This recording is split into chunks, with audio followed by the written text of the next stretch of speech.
नमस्कार दोस्तों। आज की हमारी ये वीडियो कक्षा 10 के आने वाले मैथ के पेपर के लिए बहुत इम्पोर्टेंट है, क्योंकि इसमें से आपके 1 या 2 नंबर के कुछ सवाल आपसे पूछे जा सकते हैं। तो आज का जो हमारा पॉइंट है वो है द्विघात बहुपद।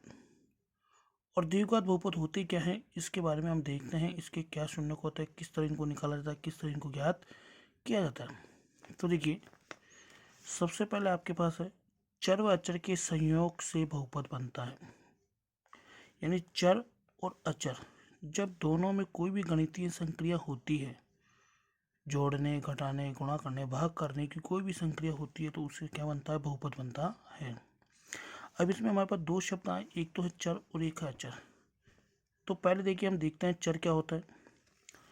वह जिनका मान समय व परिस्थिति के अनुसार बदलता रहता है, इन्हें अंग्रेजी वर्णमाला के वर्णों से दर्शाया जाता है।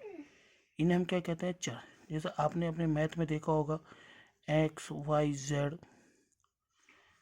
इसके बाद में आता है हमारे पास अचर।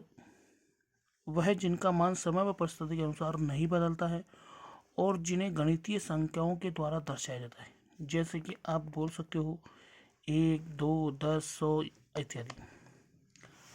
आज हमारा टॉपिक है द्विघात बहुपद, तो उसके बारे में हम देखते हैं। तो देखिए, वह बहुपद जिसकी अधिकतम घात 2 हो उसे द्विघात बहुपद कहते हैं।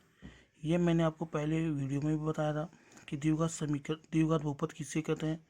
यानी कि वह बहुपद जिसकी अधिकतम घात 2 हो उसे हम द्विघात बहुपद कहते हैं। अब देखिए, यहाँ से आपसे कुछ इंपॉर्टेंट फैक्टर। बहुपद की उच्चतम घात उसकी घात कहलाती है। यानी बहुपद की जो उच्चतम घात होती है वही या उतनी ही घात वाला वो बहुपद कहलाता है। वह बहुपद जिसकी घात 1 हो उसे रेखिक बहुपद कहते हैं।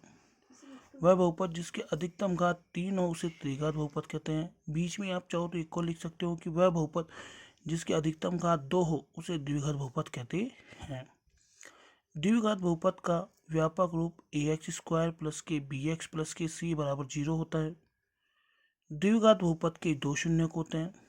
द्विघात बहुपद के ग्राफीय निरूपण को परवलय कहते हैं। ये क्वेश्चन बड़ा इंपॉर्टेंट है। परवलय कि द्विघात समीकरण के ग्राफीय निरूपण को क्या कहते हैं या किस नाम से जाना जाता है, तो उसे हम क्या कहते हैं, परवलय। परवलय दो प्रकार के होते हैं, जिसमें एक तो पहला है इस यू की तरह, जिसे हम बोलते हैं ऊपर खुला हुआ परवलय, और दूसरा आपके पास है ये, जिसे हम कहते हैं नीचे खुला परवलय। अब ये जो परवलय होते हैं, ये जो द्विघात समीकरण के ग्राफीय निरूपण होते हैं, उसकी 3 स्थितियाँ होती है, और ये तीनों स्थितियाँ ही एक्स अक्ष पे ली जाती है, वाई अक्ष पे इनमें से कुछ भी नहीं लिया जाता। जैसे कि आपने यहाँ पर दे रखा है कि इन परवलयों की 3 स्थिति होती है। पहली, जहाँ ग्राफ दो भिन्न बिंदुओं पर प्रतिच्छेद करे। भिन्न बिंदु, अब ये दो भिन्न बिंदु कहाँ होने चाहिए आपके पास, एक्स अक्ष पर। तो जहाँ ग्राफ दो भिन्न बिंदुओं पर प्रतिच्छेद करते हैं उसके दो शून्यक होते हैं। दूसरा दे रखा है जहाँ ग्राफ केवल एक ही बिंदु अर्थात संपाती हो, उसके केवल एक शून्य होते हैं।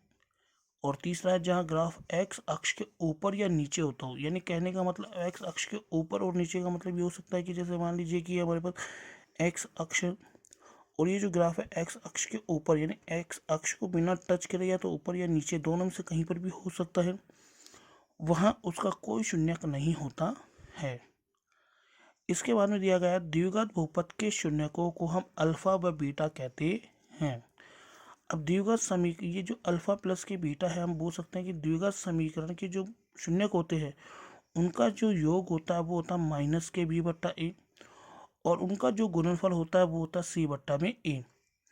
इसी तरह आगे हम देखते हैं कि रेखिक बहुपद का मानव रूप ए एक्स प्लस के बी बराबर 0 होता है। रेखिक बहुपद के शून्यक जो होते हैं वो होता है एक्स बराबर माइनस के बी बट्टा ए।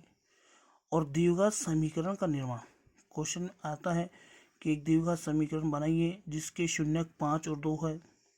तो अगर आपको उसका निर्माण करना है तो आपके पास फॉर्मूला होगा x² माइनस अल्फ़ा प्लस के बीटा ब्रैकेट में x प्लस के अल्फ़ा इंटू में बीटा। जैसे मान लीजिए कि हमारे पास दो शून्यक दिए हुए हैं, एक है 2 और एक है 5, और आपसे बोल दिया जाए कि इन दो शून्यकों से आपको एक द्विघात समीकरण बनाना, तो आपको इस इक्वेशन में इसको जमाना है एक्स स्क्वायर माइनस ये जो 2 है ये शून्यकों का योग है और ये जो 5 है ये शून्यकों का गुणनफल है। तो देखिए आप बोल सकते हो कि 2 ब्रैकेट बंद एक्स और जो गुणनफल है वो कितना है 5। इसी तरह देखिए एक्स स्क्वायर माइनस के 2x प्लस के 5, ये आपके पास एक द्विघात समीकरण बनकर तैयार हो गया। इस तरह आपको जो मैंने आज बताया वो कक्षा 10 के आने वाले बोर्ड परीक्षाओं को मद्देनजर रखते हुए कुछ इंपॉर्टेंट फैक्ट थे, आप इन्हें देखिए और मैं ये मानता हूँ कि इनमें से कुछ ना कुछ क्वेश्चंस आपके बोर्ड परीक्षाओं में पूछे जा सकते हैं।